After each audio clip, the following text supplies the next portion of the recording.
Hello and welcome to another student takeover episode of The Sociology Show. This episode is with Olive Smith, and she's going to be talking about romanticisation, the effects of globalisation on Japan. Fascinating stuff. Thank you very much for sending it in a file, Olive. Before we get to the episode, though, just to let you know that the Sociology Show podcast now offers online tutoring. So whether you are looking for 1 hour, an hour and a half, or 2 hours, then you can book up a session. If you are interested, then do visit calendly.com/sociology show tutoring. That's Calendly, Calendly, and you can book up a session either with myself or I do have a team of other sociology teachers, all of who are examiners and know the subject inside out. So if you do want to book up a session, then please do visit that. That's calendly.com/sociology show tutoring. Now, if you are interested in having your work showcased on the Sociology Show, then please just do go ahead. All you need to do is you need to record an MP3 file on any area of sociology that interests you. It could be about a theory, it could be about a particular topic, it could be about feminism, Marxism, postmodernism, anything that interests you. Just do go ahead and have a go at it. Most of the podcasts that get sent to me are around sort of 10 minutes, but they can be as long as you like. This episode by Olive is around 20 minutes long, real fascinating in-depth look into globalization. And so why not give it a go? So if you do want to have a go at recording your own podcast, then do send it in to me at the email address, which is thesociologyshowpodcast@gmail.com. So let's have a listen to this episode then. This is from Olive Smith, who attends Westcliff High School for Girls in Essex. And the title of this episode is Romanticisation, the Effects of Globalisation on Japan. Enjoy. As someone who likes to assume we are moving into a more postmodern world, I am particularly interested in how globalisation affects the world around us. For those who don't know what globalisation is, it is a sociological term for how the boundaries of social, political, and economic means have been broken down across the world. So you're able to access information from everywhere at any point through the internet. And Giddens, who's a sociologist, described it as a runaway world, that it's moving so quickly and we can't stop it. And it was actually dubbed the space of flows by Manuel Castell, another sociologist, because information is constantly moving and there's no way to stop it. So, particularly, I wanted to focus on Japan and how globalisation has impacted not only its culture at home, but more so how we in the West have adopted its culture and not necessarily twisted it, but how we've taken it and changed it from what it necessarily was in Japan. So, Japan has actually been trading with the West since 1543, when a Portuguese ship wrecked in Tanegashima. And particularly in the 1800s, we saw this rise of Japanese art and culture spreading across Europe, which was described as Philip Berti in 1872 as Japonism. And in the modern day, I think we can all see how ideas and parts of Japanese culture have really established well in the West. But I particularly wanted to focus on 4 elements: media, fashion, image, and food. So when I say media, I'm really mostly going to be focusing on the Japanese art form of anime. It is a huge thing here in the West. I myself am not a particular fan. I wouldn't say that I'm a diehard anime watcher, but I have watched the media now and then. And actually in the West, until about 1988, it was just called Japanimation. We didn't actually adopt the term from Japan, anime. But that was until the film Akira came out in 1988, and it's sort of been attributed to the birth of anime as a real big thing in the media in the West, which was followed by Pokemon and Dragon Ball Z in the late 90s. And even though I was born in 2007, I remember that those were shows that were frequently on TV growing up, especially Pokemon.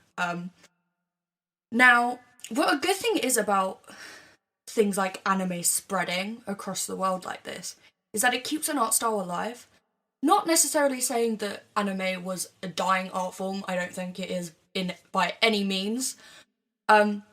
But it really helps to sort of inspire people across the world and allow them to explore this art style that maybe they weren't aware of before, and they really like it, and they're able to really delve deep into other artists that maybe aren't from their country or aren't as well known, just because they aren't doing these really famous modern or traditionalist art pieces. But it also breaks some boundaries. So obviously, because this is an art form coming from Japan, a different culture, some people might have preconceived notions about Asia, particularly East Asia. And because of this art form, they are able to be immersed somewhat in the culture of that country just from the media that they are being shown. And I think that can be quite a powerful thing, being able to look at just a piece of media, and whilst it might not accurately portray 100% what that culture is about, you're able to see elements of it and possibly be interested and research further. However, like everything, there are always negatives to this, and I think particularly this has come in live actions of traditional anime and manga pieces done in Japan. Two very prominent ones off the top of my head was the Ghost in the Shell movie with Scarlett Johansson. Now she's a white woman who was cast to play an Asian woman, and I haven't really seen a lot of backlash from this. Obviously there has been, but definitely at the time at least, I didn't see a lot of people being like, isn't it a bit weird to just completely erase a character's original ethnicity. And the other one was the Death Note remake in 2017 from Netflix. That actually has a well-known actor in it. It's got Willem Dafoe in it, playing Ryuk, the Shinigami, who's one of the main characters. But they decided to take it from Japan and not only set it in America, but change the characters to be American. So, rather than have Misa, I believe one of the characters' name is, it was Mia. And it just feels like, how could we not have changed the story, or at least adapted it? If we wanted it to be in America, could we have not adapted it so that it is based off of Death Note, but it is not completely one-to-one, but instead we've just inherently whitewashed it, I guess you could say, to make it more appealing to a Western audience. And the main problem with that is that just removes opportunities from Asian actors. I'm not claiming to know everything about the struggles it means to be an Asian actor in Hollywood. I am not Asian nor an actor. But I know from things I've seen in the media, from things that Asian actors have said, that they really struggle to get out of those stereotypical roles that Hollywood has placed on them.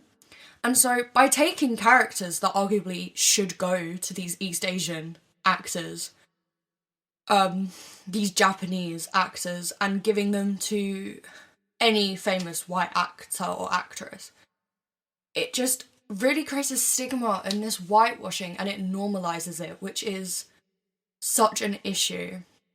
A widespread issue, which I really feels like needs to be addressed more often.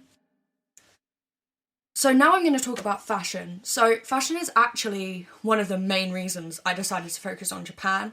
I myself am interested in a particular J fashion style. That's a subcultural style of Harajuku called Lolita.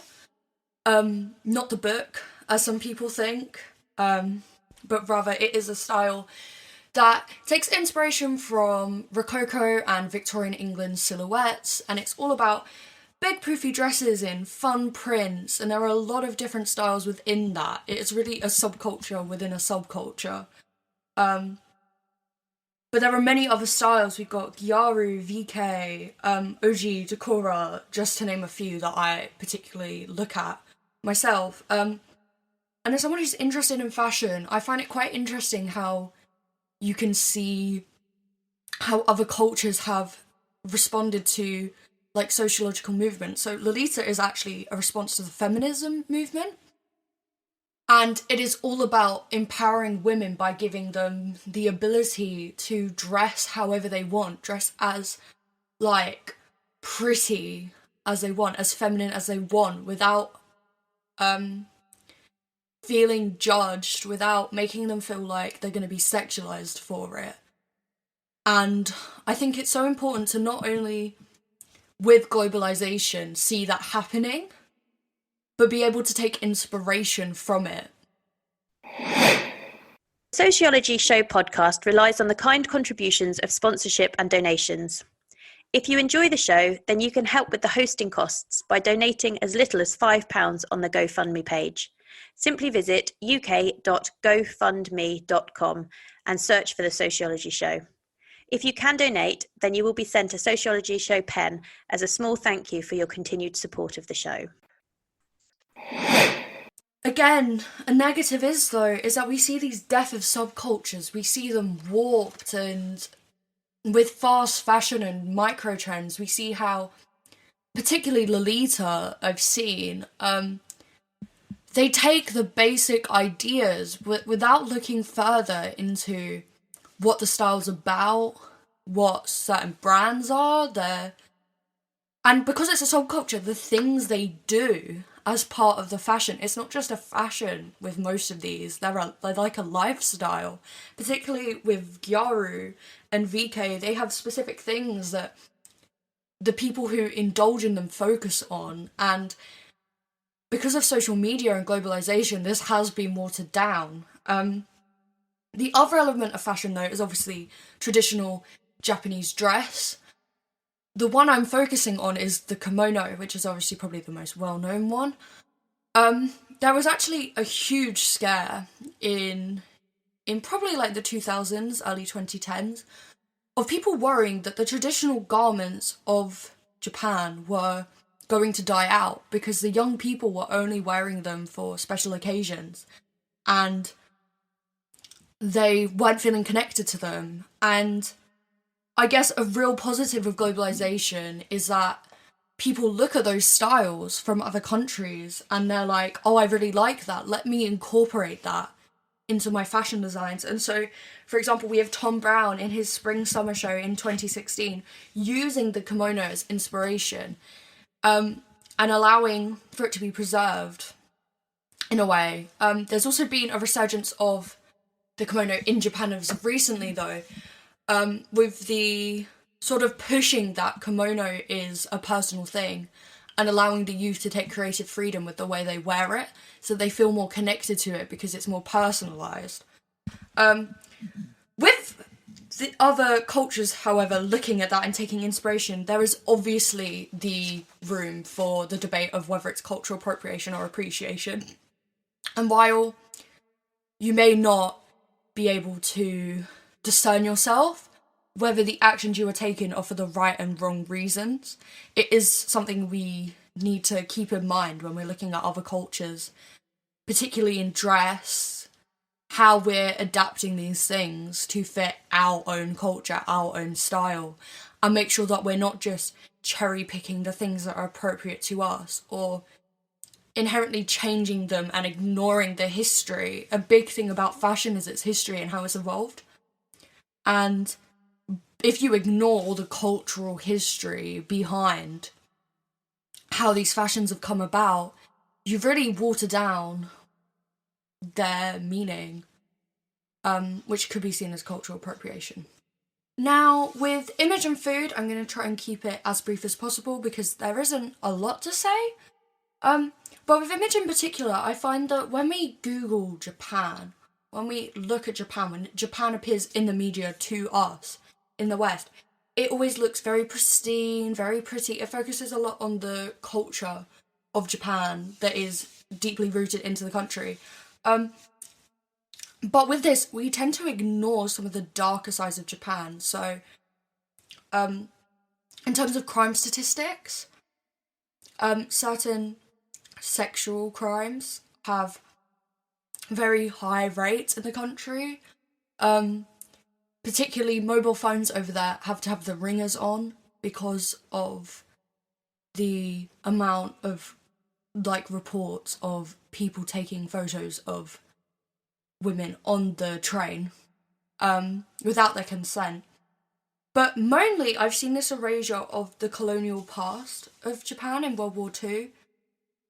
Now, it is really, really heavy, so I'm not going to elaborate on everything that they did, but countries like Korea have felt that the atrocities that happened as the result of Japan's sort of imperialist colonial past that they've tried to cover up, they haven't really fully been addressed. And I know that this has been something that obviously every country doesn't want their horrible past to come up, but I think because of this particular rise in acknowledging the imperialist past of England, of America, the backlash of America trying to cover up certain topics to do with the racism in their past, I feel like this should be a courtesy extended to the whole of the world. And whilst I don't want it to come across as I'm just targeting Japan on this, I think there are many countries that do this that needs to be addressed. I think because I'm talking about Japan, I should make it known that we have a very romanticised view of Japan that doesn't necessarily reflect the history of the country all the way through. Now, with food, it's a lot lighter. There's not really a lot of negatives to say about food.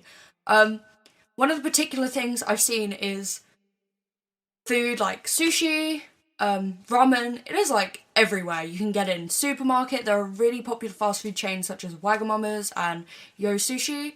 That's just a couple of them. Obviously, there's loads, and also small independent businesses as well. It has really become a big thing over here for people to enjoy food from other cultures, and Japan, I think, has really benefited from this. Like, you can literally get Japanese food in most supermarkets, in most places on the high street. They will have something. People take inspirations from the spices, from the dishes. I think with food, it is so positive how it ignores somewhat like how society may view a culture, and it purely focuses on taking inspiration and bringing a positive light to food in different countries. I love learning about food in different countries. I love eating it. Whilst I may not necessarily like something, it's always good to experience what other cultures eat, what other countries eat.